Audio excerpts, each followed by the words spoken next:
ओम श्री गुरुवे नमः। ओम शांति शांति शांति। प्रणाम भगवान।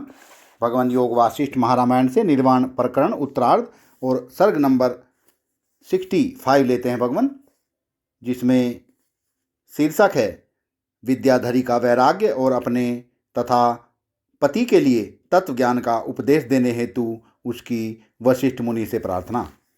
विद्याधरी बोली, मुने, तदंतर जैसे शरत काल बीतने पर रसहीन हुए पल्लवों की लाली मिट जाती है, उसी प्रकार दीर्घ काल के पश्चात मेरा वह अनुराग विराग के रूप में परिणित हो गया। मैं सोचने लगी, मेरा स्वामी बूढ़ा होने के कारण एकांतवास का रसिक, नीरस और स्नेह शून्य हो गया। यद्यपि उसकी बुद्धि में कुटिलता नहीं है, तो भी वह मेरी ओर से सदा मौन ही रहता है। अतः मैं समझती हूँ कि मेरे जीवन का कोई फल नहीं है, इसलिए अब इसे रखने से क्या लाभ।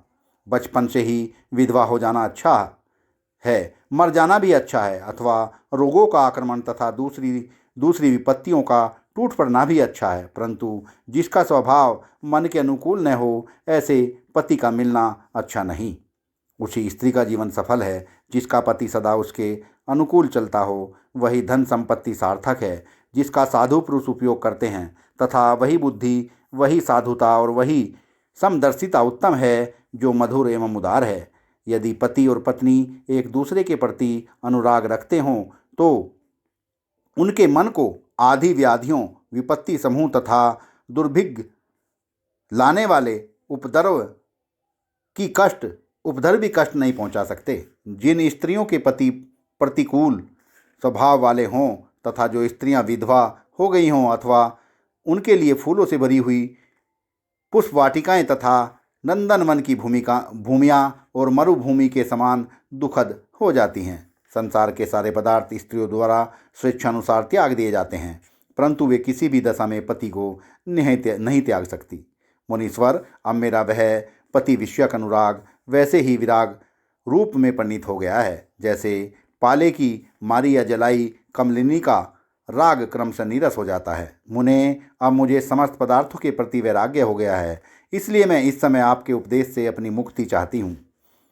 जिन्हें मनोवांछित वस्तुओं की प्राप्ति नहीं हुई, जिनकी बुद्धि परमात्म पद में विश्राम न पा सकी तथा जो मरण तुल्य दुखों के प्रवाह में बहे जा रहे हैं, ऐसे लोगों के लिए जीने की अपेक्षा मर जाना अच्छा है। मेरे पतिदेव भी अब मोक्ष पाने के लिए ही दिन रात चेष्टा करते रहते हैं। जैसे राजा किसी राजा की सहायता से दूसरे राजा पर विजय पाने के लिए सचेष्ट होता है, इसी प्रकार मेरे पति भी मन के द्वारा ही मन को जीतने के प्रयत्न में सावधानी के साथ लगे हुए हैं। ब्राह्मण, आप मेरे उन पति का और मेरा भी अज्ञान दूर करने के लिए न्याययुक्त वाणी द्वारा उपदेश देकर आत्म तत्व का ज्ञान कराइए। जब मेरे पति मेरी उपेक्षा करके ही परमात्म तत्व के चिंतन में लगे गए, तब वैराग्य ने मेरे लिए संसार की स्थिति में नीरसता पैदा कर दी। मैं संसार की वासना के आवेश से शून्य हूँ, इसलिए आकाश में विचरने की शक्ति रूप सिद्धि प्रदान करने वाली खेचरी मुद्रा नामक तीव्र एवं अभीष्ट धारणा को बांधकर सुस्थिर चित्त हो गई हूँ। उक्त धारणा के द्वारा आकाश में विचरने की शक्ति पाकर मैंने पुनः दूसरी धारणा का अभ्यास किया, जो सिद्ध पुरुषों का संग एवं उसके साथ संभाषण रूप फल देने वाली है। इसलिए आज यहाँ आकर आपके साथ वार्तालाप करने का सौभाग्य प्राप्त कर सकी। तत्पश्चात मैं अपने निवास भूत ब्रह्मांड के पूर्वा पर भाग गठित अर्थात नीचे ऊपर के संपूर्ण आकार को भलीभांति देखने की इच्छा से तद आकार भावना में धारणा बांधकर स्थित हुई। वह धारणा भी मेरे लिए सिद्ध हो गई। फिर मैं अपने उस ब्रह्मांड के अंदर भी की सभी वस्तुओं को देखकर जब बाहर निकली, तब वह लोक आलोक पर्वत की स्थूल शिला मुझे दिखाई दी। मेरे पतिदेव केवल शुद्ध वेदार्थ के एकांत चिंतन में ही लगे रहते हैं। उनकी सारी ऐसनाएं दूर हो चुकी हैं। वे न तो किसी का आना जानते हैं न जाना। उन्हें न तो भूतकाल का पता रहता है न वर्तमान का, और भविष्य का भी नहीं। अहो, उनकी कैसी अद्भुत स्थिति है, परंतु वे मेरे पति विद्वान होते हुए भी अब तक परम पद को प्राप्त न कर सके।